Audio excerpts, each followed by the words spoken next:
Assalamualaikum warahmatullahi wabarakatuh dan salam sejahtera. Nama saya Siti Atira binti Muhammad Khairi. Nombor pendaftaran saya 03DE18F1016.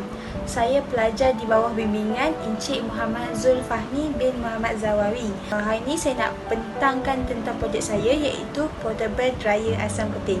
Untuk bahagian pengenalan, fokus utama kegunaan portable dryer asam keping adalah untuk keringkan asam keping menggunakan mesin dalam tempoh masa yang singkat, serta dapat membantu golongan-golongan IKS iaitu industri kecil dan sederhana dalam bidang pengusahaan asam keping.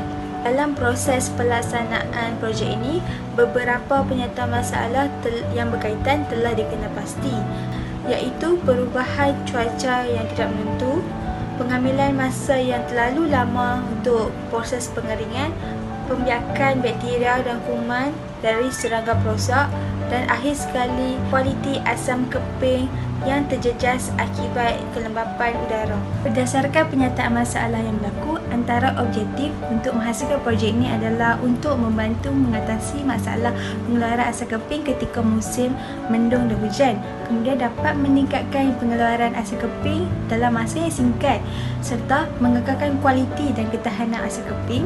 Dalam masa yang sama dapat mengelakkan asam keping terdedah kepada serangga perosak seperti lalat dan bakteria. Untuk slide seterusnya, saya pamerkan beberapa keping gambar hasil projek saya, iaitu portable dryer asam keping dari sisi hadapan serta dari bahagian control panel. Untuk skop kajian, saya dapat menghasilkan liter pengeringan asam keping dalam tempoh masa yang singkat, serta dapat menghasilkan prototipe yang produktif untuk penghasilan asam keping.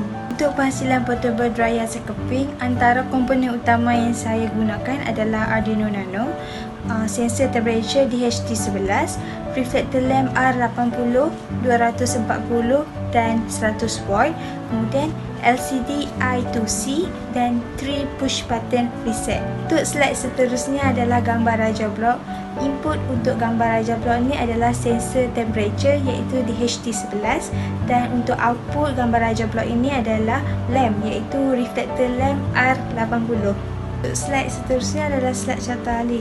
Carta ahli merupakan proses satu projek. So kat sini kita tunjuk proses portable dryer asam keping. So kita mulakan dengan start, kemudian kita masukkan kepingan asam keping ke dalam oven. Kita onkan switch untuk program. Kemudian LCD akan display pengering asam, temperature sama dengan kosong. Kemudian kita perlu tekan button hijau dan LCD akan display TH sama dengan temperature high sama dengan kosong, iaitu TL temperature low sama dengan kosong. Kemudian kita perlu tekan button merah untuk volume upkan suhu. So LCD akan display sekali lagi temperature high sama dengan 30 darjah Celsius, temperature low sama dengan 16 darjah Celsius. Kemudian kita perlu onkan switch lampu. Lampu akan menyala sekiranya switch program terpadam. Kita perlu ulang kembali step untuk setkan suhu. Seterusnya, slide hasil projek. Hasil pada projek portable dryer asam keping, dia dapat keringkan asam keping dalam tempoh yang singkat, iaitu 1 jam setengah hingga 2 jam. 1 jam setengah ke 2 jam adalah satu tempoh yang singkat untuk suatu proses pengeringan berbanding kaedah penjemuran biasa. Mungkin ia akan mengambil tempoh 1 hari bergantung kepada keadaan cuaca. Untuk slide seterusnya adalah slide coding. Library yang saya gunakan adalah Liquid Crystal I2C. Liquid Crystal I2C ni adalah LCD. Kemudian saya masukkan input X sama dengan kosong, temperature high sama dengan kosong, temperature L sama dengan kosong. Okey, untuk run ni kita serial begin memasukkan, kalau kita masukkan input, pin yang akan sekali adalah kaki output relay, pin nombor 12, 10 dan 11. Bila kita on, DHT akan begin, LCD akan begin, kemudian LCD akan print statement pengering asam. Kemudian yang seterusnya ni adalah bagaimana kita nak setkan temperature high dengan temperature low dia. Kesimpulannya, projek portable dryer asam keping ini dapat membantu golongan industri kecil dan sederhana, iaitu IKS, dalam meningkatkan lagi kualiti serta kuantiti asam keping. Untuk slide yang terakhir adalah slide Gantt chart ataupun milestone. Di sini menunjukkan proses pelaksanaan projek 2 bagi semester 5 pada minggu kedua, iaitu pencarian komponen. Dalam minggu ni kami mencari oven yang terpakai. Oven yang digunakan adalah oven dapur gas. Kos untuk mendapatkan oven dapur gas ni dalam lingkungan RM70 ke RM80. Kemudian pada minggu ke-11 dan 12 iaitu pemasangan prototipe projek. Untuk penambahbaikan, kami menambahkan aluminium zinc dalam oven ini untuk ketahanan panas dia. Kemudian roda untuk senang dialihkan.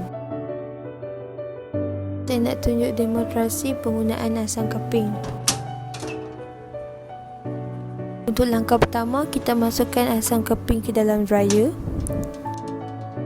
Kemudian kita onkan switch untuk programming. Okey, dekat box ni dia akan naik pamparan pengering asam dengan temperature semasa. Okey, dekat box ni juga kita ada 3 button. Satu button warna hijau dengan 2 button warna merah. Button hijau ni berfungsi untuk setkan suhu dan tetapkan information yang kita masukkan. Okey, button merah yang di tengah kegunaannya untuk naikkan suhu, dan button merah yang di hujung kegunaannya untuk turunkan suhu. Langkah untuk kita setkan suhu, kita perlu tekan button hijau ni sampai dia naik display temperature high sama dengan kosong, temperature low sama dengan kosong. Untuk setkan temperature high, kita tekan button merah ni ke suhu yang kita nak. Okey, contoh dekat sini saya nak suhu dia dalam 30 darjah Celsius. So saya tekan button yang di tengah ni sampai 30 darjah Celsius.